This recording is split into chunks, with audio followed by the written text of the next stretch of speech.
আসসালামু আলাইকুম এভরিওয়ান। সীমাহীন ভালোবাসা গল্পের 14 নম্বর পার্ট। আর কালকে আমি ভুল করে 14 নম্বর পার্টই বলে ফেলছিলাম, তো ওইটা হবে 13 নম্বর পার্ট, আর আজকে 14 নম্বর পার্ট। তো চলো বেশি কথা না কইয়া গল্প শুরু করা যাক। যখন চোখ খুললাম তখন তাকিয়ে দেখি আমার সামনে প্রিয়া বসে আছে। প্রিয়াকে দেখে আমি বললাম, তোরা এটা আমার সাথে করতে পারলি? কেন এমন করলি প্রিয়া? তুই জানিস ওকে ছাড়া আমি বাঁচতে পারবো না, এরপরও কেন এমন করলি বল? প্রিয়া বলল, আমি তোর কষ্ট বুঝতে পারছি, তবে এটাই নিয়ম, এই পৃথিবীতে সবাই একদিন মারা যাবে। আমি বললাম, সুইটি আমাকে রেখে কখনো মারা যেতে পারে না, ও তো ওর চিন্তা করে চলে গেল, কিন্তু আমাকে যে তোরা কেউ আটকাতে পারবি না, আমি ওর কাছেই চলে যাব। কি হবে বেঁচে থেকে? যার জন্য সবকিছু পেয়েছি আজকে সে আমার কাছে নাই। আমার মতো পোড়া কপাল হয়তো এই পৃথিবীতে আর কারো নেই। আমার হাত খুলে দে, এভাবে আমাকে আটকে রাখতে পারবি না তোরা। আমি আমার সুইটির কাছে যেতে চাই। প্রিয়া বলল, দেখ আমার কথাটা তো। আমি বললাম, কি বলবি তুই? ইচ্ছে করলে তুই সবকিছু সমাধান করতে পারতি, আমাকে একা করে সবাই দূর দেশে চলে যাচ্ছে। প্রিয়া বলল, আমি জানি তুই এখান থেকে গেলে উল্টাপাল্টা কিছু করে ফেলবি, এজন্য আমি এই সিদ্ধান্ত নিয়েছি। আমি বললাম, জানিস প্রিয়া, আমার কতটা কষ্ট হচ্ছে। আমি আমার কষ্ট কাউকে দেখাতে পারছি না। কাছের মানুষ এভাবে আত্মহত্যা করবে এটা আমি আশা করি নাই। আমি আমার জীবনে সুইটিকে 1000বার চাইবো। প্রিয়া, তুই ওকে ফিরিয়ে এনে দে না। আমার এই এক জীবনে আমি কিছু চাই না, শুধু সুইটিকেই চাই আমি। ওকে ছাড়া আমি অসহায়, আমি এখন জীবিত লাশ হয়ে গেছি। স্যার বলল, দেখো বাবা, আমি তোমার কষ্ট বুঝতে পারছি, তবে মেয়েটা যে এভাবে আত্মহত্যা করবে এটা আমরা কেউ জানতাম না। আমি বললাম, যদি আমার এই পৃথিবীতে বেঁচে থাকতে হয় তাহলে যাদের কারণে আমার সুইটি আত্মহত্যা করেছে তাদের আমি কেটে টুকরো টুকরো করে মারবো। প্রিয়া বলল, বাবা তোমাকে না বলছি কাজীকে নিয়ে আসতে? কাজী কি আসছে? স্যার বলল, আসছে। ওনাকে কি আমি ভিতরে আসতে বলবো? প্রিয়া বলল, না বাবা, এখন তুমি একটু বাইরে যাও, আগে আমি ওকে সবকিছু বুঝিয়ে দিই। স্যার দরজা লাগিয়ে বাইরে যেতেই প্রিয়া আমার হাত ধরে বলল, আসলে সুইটির মতো কোনো মেয়ে হয় না। একটা মানুষ একটা ছেলেকে এতটা ভালোবাসতে পারে কিভাবে? আমার তো মনে হয় ইতিহাসের পাতায় এমন কোনো কাহিনী নেই। ওর ভালোবাসার কাছে দুনিয়ার সবকিছু হার মানবে। সুইটি মারা যাওয়ার আগে আমাকে একটা চিঠি দিয়ে গিয়েছিল, ওখানে লেখা ছিল, আমার মৃত্যুর সময় আমার ভালোবাসার মানুষটা খুব অসহায় হয়ে যাবে। ও আমার মৃত্যুর খবর শুনে নিজেকে মানাতে পারবে না। আমি আমার স্যারকে খুব ভালো করেই চিনি। ওনাকে যদি বলতাম, স্যার আমার জন্য আপনার মাথাটা কেটে দিতে, উনি হাসতে হাসতে তাই করতে পারতো। আপু, আমার আজকে শেষ দিন, হয়তো আর কখনোই পৃথিবীর মুখ দেখা হবে না। খুব ইচ্ছে ছিল ভালোবাসার মানুষের সাথে সংসার করা, এটা আর হলো না। আপু, আমার বেবিটার দায়িত্ব নিও তুমি। ও আমাকে ছাড়া খুব খুব অসহায় আপু। ওকে বিয়ে করে ওর মন থেকে সবকিছু দূর করে দাও, ও যেন কোনোদিন কষ্ট না পায়। আমি এটাই চাই তোমার কাছে। আমি মরে যাচ্ছি, অথচ আমার ভালোবাসার মানুষকে কিছুই দিয়ে যেতে পারছি না। প্লিজ আপু, ওকে তুমি কোনো কষ্ট দিও না। ওর দায়িত্ব আমি তোমার কাছে দিয়ে গেলাম, আমাকে কখনো ভুলবে না আপু। আমি আমার ভালোবাসার মানুষের জন্য নিজেকে কুরবান করে দিলাম। লাভ ইউ আপু, ভালো থাকবেন। প্রিয়ার হাত থেকে চিঠিটা নিয়ে কান্না করতে করতে বললাম, কেন আমাকে ছেড়ে চলে গেল? ও জানতো ওকে ছাড়া আমি বাঁচতে পারবো না। ও তো চলে গেল, সাথে আমার সবকিছু নিয়ে গেল। এখন আমি কি নিয়ে বাঁচবো, কার আশায় বাঁচবো? প্রিয়া বলল, প্লিজ তুই কান্না করিস না। সুইটি আমার ছোট বোন ছিল, ও আমাকে যা করতে বললো আমি তাই করব। আমার বোনের এটা শেষ ইচ্ছা। আমি বললাম, আমার মতো জ্যান্ত লাশ বিয়ে করে তুই কিছু পাবি না, আমাকে আমার মতো একা থাকতে দে। প্রিয়া বলল, সুইটি তোরে আমার হাতে তুলে দিয়েছে, আমার সামনে তুই এভাবে মারা যেতে পারবি না, কাজীকে ডাকবো। আমি বললাম, আমার দ্বারা এইসব হবে না, সুইটি ছাড়া আমি আমার জীবনে অন্য কাউকে চিন্তা করতে পারি না। ও মরছে আজকে, আর তুই এর সুযোগ নিচ্ছিস। প্রিয়া বলল, আমাকে যত ইচ্ছা বকা দে, মন্দ বল, আমি কিছু করতে পারবো না। আমার বোনের শেষ ইচ্ছা এটা, আমি আমার জীবন দিয়ে হলেও এটা পালন করব। আর যাওয়ার আগে তো সুইটি তোরে বলে গেল এই কথা। আমি বললাম, আমাকে বিয়ে করে কেন তুই তোর জীবনটা ধ্বংস করতে চাস? না পাবি স্বামীর ভালোবাসা, না পাবি সুখ, এখন আমি পাথর হয়ে গেছি। প্রিয়া বলল, আমার কিছু দরকার নাই, তবে তোর কষ্ট আমি দেখতে পারবো না। আর তুই যদি পাথর হয়ে থাকিস, আমি পাথরের বুক থেকে ফুল ফুটাবো। আমি বললাম, আমাকে মেরে ফেল তুই প্রিয়া, আমার আজকে খুব খুব কষ্ট হচ্ছে। প্রিয়া আমার হাত ধরে বলল, শান্ত হ, আমি তোর পাশে আছি। কই বাবা, বের হয়ে আসো। প্রিয়ার কথা শুনে স্যারসহ একজন মুরব্বী ভিতরে ঢুকলো। প্রিয়ার দিকে তাকিয়ে আবার বললাম, মৃতলাশ বিয়ে করে কিছুই পাবি না। প্রিয়া বলল, আমার কিছুর দরকার নাই, তুই শুধু কবুল বলবি, আর কিছু বলতে হবে না। আমার থেকে কিছুটা দূরে আম্মা দাঁড়িয়ে আছে। আম্মা ইশারা করে বলল, বাবা তুই বিয়েটা করে নে, তোর কষ্ট আমি দেখতে পারছি না। কাজী যখন কবুল বলতে বলল, তখন প্রিয়াকে শেষবারের মতো বললাম, তোর জীবনটা আমার সাথে জড়িয়ে নষ্ট করিস না। তুই ভালো ঘরের মেয়ে, আর আমি বস্তির একটা ছেলে। প্রিয়া বলল, আমি সেই বস্তির রাজকুমারকেই বিয়ে করতে চাই। আমার ছোট বোন তোর দায়িত্ব আমাকে দিয়েছে, আর আমি সেটা অক্ষরে অক্ষরে পালন করব। এখন তুই কবুল বলে দে। শেষবারের মতো সুইটির চেহারাটা নজরে এলো। তবে ওর শেষ ইচ্ছাটুকু আমি পালন করব। যেই মেয়েটাকে আমি বললাম যেন ওর শরীরে কেউ ছুতে না পারে, আর ও আমার কথা শুনে নিজের জীবন দিয়ে গেল। আর সেই মেয়েটাই আমাকে অন্য কারোর হাতে তুলে দিল, যাতে আমি সুখে থাকি। আমি আজকের পর থেকে সব সময় বলবো, ছেলেদের তুলনায় মেয়েদের ভালোবাসা খুব খুব মায়াবী হয়। আসলেই মেয়েরা মায়াবী, ওদের মন তুলার চাইতেও নরম। প্রিয়ার কথা মতো আমি 3 কবুল বলে প্রিয়াকে বিয়ে করে নিলাম। বিয়ের একটু পর প্রিয়া আমার হাতের বাঁধন খুলে দিয়ে বলল, আমি জানি আমি কখনো তোর কাছে স্বামীর অধিকার পাবো না, তবে আমার এইসবের দরকার নাই। যদি তোরে আমি হাসি খুশি রাখতে পারি তাহলেই আমার হবে। মেয়েদের বিয়ে তো একবারই হয়, আমারও হয়তো তোর সাথে জুড়ি লেখা ছিল। তবে আমার একটা কথা রাখবি তুই, জানি এই সময় এইসব বলা ঠিক না। শুধু আমার আব্বু আম্মুকে একটু সালাম করবি। অপরাধ তো আমি করছি, তুই কোনো অপরাধ করিস নাই। আমার বাবা মাও হয়তো আমার জন্য বেস্ট একটা ছেলে খুঁজছিল, কিন্তু আমি আমার বোনের কথা রাখতে গিয়ে তোরে বিয়ে করেছি। প্লিজ প্লিজ কথাটা রাখবি একটু। আমি আমার শার্ট দিয়ে চোখের পানি মুছে দাঁড়িয়ে বললাম, আচ্ছা ঠিক আছে চল। প্রিয়া বলল, তুই একটু দাঁড়া, আমি ওয়াশরুম থেকে আসছি। এই কথা বলে প্রিয়া ওয়াশরুমে চলে গেল। একটু পরে একটা বালতিতে পানি নিয়ে আমার সামনে এসে আমাকে বিছানার উপর বসিয়ে দিল। প্রিয়া ওর ওড়না পানিতে ভিজিয়ে আমার হাত মুখ মুছে দিতে লাগলো। আমি প্রিয়ার দিকে তাকিয়ে বললাম, কেন এসব করছিস? তুই জানিস আমি তোরে কিছুই দিতে পারবো না। প্রিয়া বলল, আমি তোরে বলছি আমাকে কিছু দেওয়ার জন্য, কিছু দিতে হবে না আমাকে। যেই মেয়েটার চোখে মুখে সব সময় রাখছিল, কখনো একটু মন খুলে আমি হাসতে পারি নাই, যার জন্য আমি একটু স্বাধীনতা পেয়েছি, আজকে তাকেই আমি বিয়ে করেছি। আর সে আজকে জ্যান্ত লাশ হয়ে গেছে। এইসব দেখে আমি কোনোভাবেই সহ্য করতে পারছি না। তবে একটা কথা বিশ্বাস কর, আমি তোরে জোর করে বিয়ে করতে চাই নাই। সুইটি বলল দেখে আমি বললাম, আমি বুঝতে পারছি। সুইটি আমার সাথে এমন করলো কেন, বলতে পারবি কিছু? আমি ওর জন্য সবকিছু করতে পর্যন্ত রাজি ছিলাম, আর সুইটি কিনা আমাকে কিছু না বলে এভাবে চলে গেল। কেন এমন করলো? ওর জায়গায় আমার এইসব করার দরকার ছিল, আর উল্টা সুইটি। প্রিয়া বলল, প্লিজ এইসব নিয়ে তুই মন খারাপ করিস না। এই পৃথিবীতে সবাই তো মরণশীল, সবার একদিন মরতে হবে। এখন নিচে চল প্লিজ। প্রিয়ার সাথে হেঁটে নিচে চলে গেলাম। নিচে প্রিয়ার কথা মতো ওর বাবা মাকে সহ আমার আম্মুকে সালাম করলাম। সবকিছু শেষে আমার শ্বশুর, মানে যিনি আমাদের অফিসের স্যার, তিনি আমাকে ডেকে ওনার পাশে বসিয়ে বলল, এখন মন ভালো হয়েছে বাবা? আমি বললাম, আপনাকে কি বলবো স্যার, বলার মতো কোনো ভাষা নাই। কারো প্রিয় মানুষ মারা গেলে তার যে কতটা কষ্ট হয় এটা শুধু সে জানে। আমি নিজেকে কোনোভাবেই মানাতে পারছি না। স্যার বলল, আমি তোমার কথা বুঝতে পারছি বাবা, তবে মেয়েটা হঠাৎ করে এমন করবে আমরা ভাবতেও পারি নাই।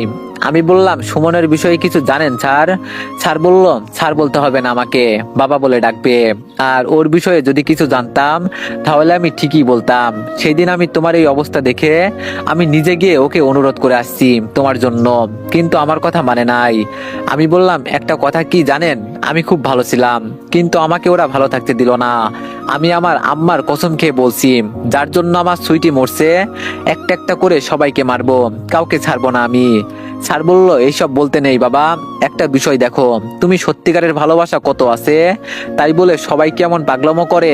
আমার একটাই মেয়ে বাবা, সরকারি চাকরিওয়ালা অনেক ছেলে ছিল ওকে বিয়ে করার জন্য, শেষে তোমার এই অবস্থা দেখে তোমাকে বিয়ে করে নিল। এভাবে নিজে কষ্ট পেয়ে আমার মেয়েটাকে কোনো কষ্ট দিও না বাবা, ওর কষ্ট আমি সহ্য করতে পারবো না। আমি শুধু মাথা নিচু করে বললাম, চেষ্টা করব আমি। তবে আমি ওকে আগেই বলছি যে আমার সাথে তোমার জীবন জড়িয়ে তুমি তোমার জীবনটা নষ্ট করবে না। প্রিয়া আমার হাত ধরে ওর বাবাকে বলল, বাবা তুমিও না এইসব কি কথা শুরু করে দিলে, এমনি ওর মন মানসিকতা ভালো না। এই তুমি চলো আমার সাথে। প্রিয়া আমাকে টেনে আবার উপরে নিয়ে গেল। প্রিয়া আমাকে রুমের ভিতরে ঢুকিয়ে দিয়ে বলল, তুমি এখন একটু ঘুমাও, ঠিক আছে? আমি বাবার সাথে একটু কথা বলবো। আমি বললাম, আমাকে একটু সুইটির কবরের পাশে নিয়ে যাবে? প্রিয়া বলল, এখন নিয়ে গেলে তুমি পাগলামো করবে, কয়েকটা দিন যাক, আগে পরে নিয়ে যাব। আমি বললাম, প্রিয়া, সুইটির কবরটা আমি একটু দেখতে চাই, প্লিজ প্রিয়া, প্লিজ। প্রিয়া বলল, আচ্ছা ঠিক আছে চলেন, তবে বেশি কান্না করবেন না কিন্তু, বলে দিলাম। প্রিয়া আমাকে একটা কবরস্থানে নিয়ে গেল। দূর থেকে একটা কবর দেখিয়ে বলল, এখানেই সুইটিকে রাখা হয়েছে। আমি ধীরে ধীরে হেঁটে কবরের পাশে বসে কান্না করতে লাগলাম। আজকে খুব করে বলতে ইচ্ছা করছে, সত্যি কি তুমি ভাবো আমি তোমাকে একদিন ভুলে যাব? তোমাকে ভুলে যাওয়া কি এতই সহজ, এতই কি সস্তা ছিলে তুমি আমার কাছে? হয়তো তুমি বোঝনি, হয়তো তুমি খেয়াল করনি, তুমি আমার কাছে কি ছিলে? তুমি ছিলে আমার জীবনের সেই অধ্যায়, যাকে আমার এই জীবন থেকে আমি চাইলেও মুছে ফেলতে পারবো না। হয়তো এই অধ্যায়ের পাতাগুলো আমি ছিঁড়ে ফেলতে পারবো, কিন্তু এই অধ্যায়ের হাজার হাজার কপি আছে আমার কাছে। কিভাবে ভুলে যাব বলো তোমাকে আমি? তোমাকে ভুলে যাওয়ার একটা কারণ আমাকে বলো না প্লিজ। আমি এখন কি নিয়ে বাঁচবো? একবার এই কথাটা তুমি চিন্তা করলে না সুইটি? প্রিয়া বলল, কান্না করলেই কি আরো ফিরে আসবে? চল এখন এখান থেকে। আমি বললাম, প্রিয়া এক কাজ কর, আমাকে সুইটির পাশে জ্যান্ত দাফন করে দে, আমি আর বাঁচতে চাই না। প্রিয়া আমাকে টেনে গাড়িতে বসিয়ে বলল, এজন্য আমি তোর এখানে আনতে চাই নাই, এখন চল বাসায় যাই। আমি এভাবে কান্না করতে করতে বাসায় চলে গেলাম। রাতে রুমে শুয়ে আসি, তখন প্রিয়া খাবার হাতে আমার রুমে ঢুকে বলল, সকাল থেকে তো কিছুই খাস নাই, নে এখন কিছু খেয়ে নে। আমি বললাম, আমার খাওয়ার ইচ্ছা নাই, তুই খেয়ে নে, আমি খাবো না। প্রিয়া আমার সামনে বসে বলল, আমি তোর কাছে ভালোবাসা বা সুখ কোনো কিছুই চাইছি না। আজকে আমাদের বাসর রাত, আমি কি তোরে কিছু বলছি? তোরে কিছু বলবো না আমি, তবে শুধু খাবারটা খেয়ে নে, নিজেকে আর কত কষ্ট দিবি? আমি খাইয়ে দিই তোরে, প্লিজ তুই না করিস না। কি আর করব, প্রিয়ার জোরাজুরিতে খেতে লাগলাম। খাবার শেষ হতেই প্রিয়া বলল, তোর যদি অসুবিধা হয় তাহলে আমি অন্য রুমে থাকবো, তবে আমি যদি বিয়ের পর অন্য রুমে থাকি তাহলে আমার বাবা মা মনে করবে। আমি বললাম, ঠিক আছে তুই এখানেই থাক, আমি তোরে না করব না। প্রিয়া একটু খুশি হয়ে রুম থেকে বের হয়ে গেল। প্রিয়া যেতেই আম্মা দরজার কাছে দাঁড়িয়ে বলল, বাবা আমি কি ভিতরে আসবো? আমি বললাম, আম্মা আসো। আম্মু ভিতরে এসে বলল, এই শহরটা আমার কাছে বিষের মতো হয়ে গেছে, আমাকে গ্রামে নিয়ে চল না বাবা, এখানে থাকতে আমার আর ইচ্ছে করছে না। আমি বললাম, কিছু কাজ আছে, সেগুলো শেষ হলেই গ্রামের বাড়িতে চলে যাব, কোনো চিন্তা করবেন না আম্মা। আম্মা আমার মাথায় হাত দিয়ে বলল, দেখ বাবা, প্রিয়া মেয়েটা মোটামুটি ভালোই আছে, আমি বলি কি ওকে মেনে নে। যেই মেয়েটা মারা গেছে তাকে শত ডাকলেও কি আসবে বাবা? তোর জন্য না হলেও আমার জন্য মেনে নে, একা একা আমার আর ভালো লাগে না। আমি কি বলতে চাইছি তুই হয়তো ভালো করেই বুঝতে পারলি, নিজের ছেলে এভাবে কষ্ট পেয়ে তিলে তিলে শেষ হয়ে যাচ্ছে, এটা দেখার জন্য কি আমি এই শহরে আসছিলাম? এমন কিছু হবে জানলে কখনো এই শহরে আসতাম না। গ্রামে একটা ভালো মেয়ে দেখে তোরে। আমি বললাম, প্লিজ আম্মু এইসব বলবেন না, আমি কথা দিচ্ছি আর এমন কিছু হবে না। প্রিয়া বলল, আমি কি ভিতরে আসবো? আম্মু বলল, ও বৌমা তুমি আসো। প্রিয়া ভিতরে আসতেই আম্মু প্রিয়ার হাত ধরে বলল, সবার ঊর্ধ্বে গিয়ে যেহেতু আমার ছেলেকে বিয়ে করলে, তাহলে আমার ছেলেকে ঠিক করার দায়িত্ব তোমার। আর একটা কথা, আমার কিন্তু নাতি চাই, কিভাবে এনে দিবে তা তো আমি জানি না, এখন আমি গেলাম, থাকো তোমরা। আম্মু যাওয়ার পর প্রিয়া বলল, ওনার কথাই কিছু মনে করবেন না, বুড়ো মানুষ তো, যেটা ভালো মনে করে সেটাই বলেন, আপনি উপরে থাকেন আমি নিচে ঘুমাই। আমি বললাম, হঠাৎ করে তুই থেকে আপনি বললি যে? প্রিয়া বলল, আগে তুই বলাটা ঠিক ছিল, কিন্তু এখন তো আপনি আমার স্বামী, আর যদি আপনাকে তুই বলি তাহলে আমার স্বামীকে আমি অসম্মান করলাম। আমি যতটা পরিমাণে আপনাকে সম্মান করেই বলবো। প্রিয়া একটা বালিশ নিয়ে নিচে শুয়ে গেল। আমি এটা দেখে বললাম, প্রিয়া তুই উপরে থাক, আমি বরং। প্রিয়া বলল, না তার আর দরকার নেই, আমি নিচে থাকতে পারবো, একটু কষ্ট হবে এই আর কি, তবে আপনাকে তো কষ্ট পেতে দেওয়া যাবে না। আমি বিছানায় শুয়ে বললাম, হঠাৎ করে আমার বউ হয়ে গেলি, এটা কি তুই মেনে নিতে পারবি আমার মতো ছেলেকে? প্রিয়া বলল, নিজেকে নিজে কখনো খারাপ বলবেন না, আর আমি দেখছি আপনি খুব সুন্দর করে গুছিয়ে ভালোবাসতে পারেন, আপনার মতো এত সুন্দর করে কেউ ভালোবাসা উপস্থাপন করতে পারে না। আমি বললাম, যার জন্যই মনে ভালোবাসা ছিল সে তো হারিয়ে গেছে, সাথে আমার ভালোবাসাও ঠিক হারিয়ে গেছে। প্রিয়া বলল, একটা কথা কি জানেন, একটা মরা গাছে যদি প্রতিদিন নিয়মিত পানি দেওয়া হয় তাহলে সেই গাছটা একদিন না একদিন অবশ্যই জীবিত হবে। আমি এখন আপনার কাছে স্বামীর অধিকার নিয়ে কখনো কথা বলবো না। আপনি যেই দিন আমাকে কাছে টেনে নিবেন সেই দিনের পর থেকে আমি আপনার কাছে অধিকার দেখাবো। তবে আমার এই জীবন থাকতে আপনাকে আমি কোনো কষ্ট পেতে দিব না। আমি আর সুইটির মতো ভুল করব না। প্রিয়ার কথা শুনে আমি আর কিছু বললাম না। শুয়ে থেকে শুধু সুইটির কথাগুলো বারবার চিন্তা করছি। তবে সুইটির শেষ ইচ্ছা ছিল আমি কাউকে বিয়ে করে সুখে শান্তিতে সংসার করি।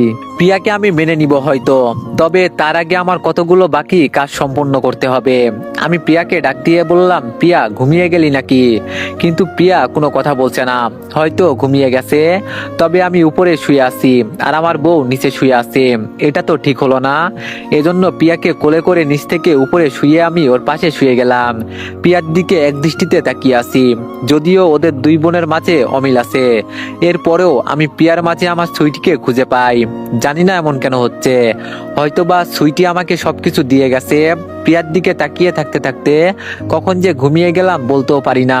ঘুম থেকে উঠে দেখি প্রিয়া আমার বুকের ওপর আমাকে শক্ত করে জড়িয়ে ধরে শুয়ে আছে। প্রিয়ার মুখের উপর থেকে চুলগুলো সরিয়ে বললাম, এই বুকে যার জন্য জায়গা ছিল সে আজকে কবরে, আর যাকে কখনো বিয়ে করব না আশা করছিলাম সে আমার বুকের উপর মাথা রেখে ঘুমিয়ে আছে। এটাই হয়তো নিয়তির বড় খেলা। প্রিয়াকে আমার বুকের উপর থেকে সরিয়ে ওয়াশরুমে চলে গেলাম। ফ্রেশ হয়ে ধীরে ধীরে বাসা থেকে বের হয়ে গেলাম। এখন সুমনকে কিভাবে বাসা থেকে বের করা যায় আমি সেই চিন্তাই করছি। হঠাৎ মাথায় একটা আইডিয়া এলো। সুইটির বাবার নাম্বারে কল দিয়ে কণ্ঠটা একটু মোটা করে বললাম, হ্যাঁ আঙ্কেল কেমন আছেন? সুইটির বাবা আমাকে চিনতে না পেরে বলল, তুমি কে? তোমাকে তো চিনলাম না। আমি বললাম, আঙ্কেল আমাকে আপনি চিনবেন না, সুমন আমাকে ঠিকই চেনে, ওর কাছে ফোনটা দিলে একটু ভালো হতো। আঙ্কেল বলল, ও আচ্ছা ঠিক আছে আমি দিতাছি। একটু পর সুমন বলল, হ্যালো কে বলছেন? আমি বললাম, আমাকে আপনি চিনবেন না, আমি ব্যাংক থেকে বলছি। আপনার আশেপাশে কেউ নাই তো? সুমন বলল, না নাই। কেন বলুন তো? আমি বললাম, আমি কোনো একভাবে জানতে পেরেছি সুইটি মারা গেছে। এই মেয়ে আমাদের ব্যাংকে 1 কোটি টাকা রেখে গেছে। যদি এই সম্পর্কে আর কিছু জানতে চান তো এই জায়গায় চলে আসেন। এই কথা বলতেই ফোনটা কেটে দিলাম। আমি জানি টাকার জন্য মানুষ সবকিছু করতে পারে, আর আমিও জানি সুমন টাকার কথা শুনে এখানে চলে আসবে। ওই কথাই আছে না, লোভে পাপ পাপে মৃত্যু। একটু বসে থাকতেই দেখি সুমন চলে আসলো। আমি সকাল সকাল এখানে আসছি তো এজন্য আশেপাশে তেমন কেউ নেই, আর জায়গাটা বেশ নীরব। সুমন ফোনটা নিয়ে হয়তো আমাকে কল দিবে এখন। আমি মুখে মাস্ক লাগিয়ে ধীরে ধীরে ওর কাছে যেতে লাগলাম। আমি রাত থেকেই সবকিছু রেডি করে রাখছি, কিভাবে কি করতে হবে। সুমনের পিছনে দাঁড়িয়ে রুমালটা দিয়ে ওর মুখ চেপে ধরলাম, আর ও পিছনে আমার দিকে তাকিয়ে অজ্ঞান হয়ে আমার উপরে হেলে পড়ে গেল। আমি সুমনকে উঠিয়ে সরাসরি জঙ্গলের ভিতরে ছোট একটা ঘর ছিল ওখানে নিয়ে চলে গেলাম। ওর হাত পা ভালো করে বেঁধে মুখে পানি দিতেই সুমন আমাকে সামনে দেখে চোখ বড় বড় করে ফেললো। আমি কান্না মিশ্রিত কণ্ঠে বললাম, তুই না থাকলে আজকে আমার কত সুন্দর একটা সংসার থাকতো, আর তুই আমাদের জীবনে এসে সবকিছু ধ্বংস করে দিলি। তোর জন্য আমার সুইটি আত্মহত্যা করেছে, তোরে আমি ছেড়ে দিব কিভাবে বল? তোরে টুকরো টুকরো করে মারবো আজকে, কেউ আজকে তোরে বাঁচাতে পারবে না। সুমন আমার কথা শুনে কান্না করতে করতে বলল, ভাই আমার ভুল হয়ে গেছে, আমাকে মাফ করে দিন প্লিজ। আমি ভাবছিলাম সুইটিকে বিয়ে করলে ওর নামে সকল সম্পত্তিগুলো আমি পেয়ে যাব। বিশ্বাস করেন ভাই, ও আপনাকে এতটা ভালোবাসে, আমি ওকে বিয়ে করে সত্যি খুব বড় ভুল করে ফেলেছি। প্লিজ ভাইয়া আমাকে মাফ করে দেন, আমার ভুল হয়ে গেছে। আমি পিছন থেকে লম্বা ধারালো ছুরিটা বের করে বললাম, আমার কাছে মাপ চাইবি না, আমি এতটা খারাপ ছিলাম না। আজকে তোদের জন্য আমি খারাপ হয়েছি। যা, তোরে মারবো না, ছেড়ে দিব। তবে কি আমার সুইটিকে ফিরিয়ে দিতে পারবি? সুমন বলল, ভাই আমি লোভে পড়ে এইসব করেছি, আমাকে মাফ করে দেন, আমি বাঁচতে চাই। আমি সুমনের হাতটা ধরে বললাম, এই হাতে সাইন করে আমার সুইটিকে বিয়ে করলি না তুই? ছুরিটা দিয়ে ডান হাত বরাবর জোরে একটা কোপ বসিয়ে দিলাম। সুমনের শরীর থেকে হাতটা ছিটকে দূরে পড়ে গেল। সুমন একটা চিৎকার দিয়ে বলল, ভাই আমার ভুল হয়ে গেছে, আমাকে ছেড়ে দেন প্লিজ, আপনি যা বলবেন আমি তাই করব। প্লিজ আমাকে ছেড়ে দেন, আল্লাহর দোহাই লাগে, প্লিজ ভাইয়া আমাকে ছেড়ে দেন। আমার হাত থেকে প্রচুর রক্ত বের হচ্ছে। এরই মাঝে ফোনটা টুংটুং করে বাজতে লাগলো। আমি ফোন রিসিভ করে বললাম, প্রিয়া বলো। ফোনের ওপাশ থেকে প্রিয়া কান্না করতে করতে বলল, তুমি আমাকে একা রেখে কোথায় চলে গেছো? নিজের কোনো ক্ষতি করো নাই তো? প্লিজ ফিরে এসো, আমি তোমাকে বিয়ে করেছি একদিন হলো, আমি এত তাড়াতাড়ি বিধবা হতে চাই না। তোমাকে সব জায়গায় খুঁজতে খুঁজতে আমি পাগল হয়ে গেছি। কোথায় আছো তুমি, বলো না। আমি বললাম আমার কিছু হয় নাই, চিন্তা করো না, আমি ফিরে আসবো, একটু অপেক্ষা করো। সুমন বলল, ভাইয়া আমার খুব কষ্ট হচ্ছে, আমাকে ছেড়ে দেন না প্লিজ, আমাকে মারবেন না আপনি, আমি এই শহর থেকে অনেক অনেক দূরে চলে যাব, প্লিজ ভাইয়া প্লিজ আমাকে মাফ করে দেন, আমি বাঁচতে চাই, আমাকে বাঁচতে দেন, আমি ভুল করেছি, আমাকে একটা সুযোগ দেন না ভাইয়া, আমার জীবন ভিক্ষা চাইছি আমি।